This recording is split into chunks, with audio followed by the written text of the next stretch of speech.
భవిష్యత్ తరాల కోసం ఆహారం, నేల, నీరు వృధా కాకుండా కాపాడాల్సిన బాధ్యత మనందరిపై ఉందన్నారు వెంచర్ క్యాపిటలిస్ట్, పారిశ్రామికవేత్త అభి ముఖర్జీ.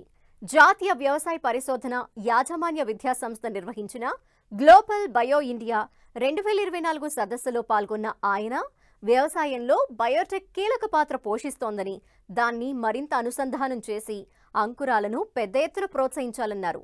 ఈ సదస్సులో పలు స్టార్టప్లు, కంపెనీలు పాల్గొన్నాయి.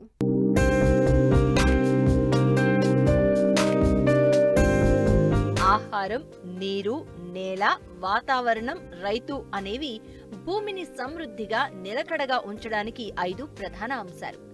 భవిష్యత్తు తరాల మనుగడ కోసం వీటిని కాపాడాలని వెంచర్ క్యాపిటలిస్ట్, పారిశ్రామికవేత్త అభి ముఖర్జీ అన్నారు.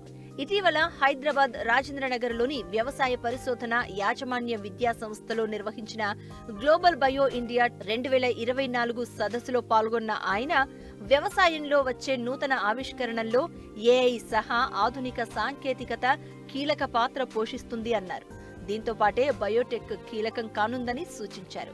ఇందుకోసం స్టార్టప్ రంగంలోని సవాళ్లను ఎదుర్కొని పురోగతిని సాధించడానికి ప్రభుత్వాలు, వ్యాపారాలు, ఆవిష్కర్తల మధ్య సహకారం కావాలని ఆయన పిలుపునిచ్చారు. ఈ సదస్సులో biopharma, bio agri, bio industrial, bio energy, bio services స్టార్టప్లు, వ్యవస్థాపకులు, విద్యార్థులు, అధ్యాపకులు, శాస్త్రవేత్తలు సహా వివిధ రంగాలకు చెందిన 196 మంది ప్రతినిధులు పాల్గొన్నారు.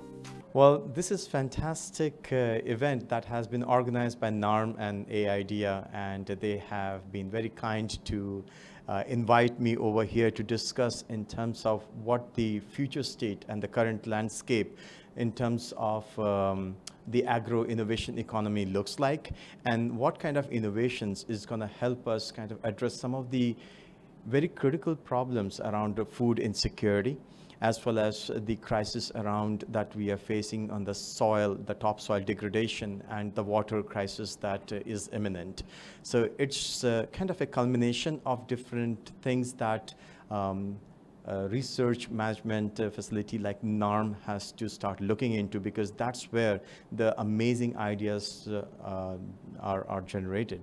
And it is very critical and pivotal for this organization to take leadership in terms of how we are going to orchestrate the future for Bharat.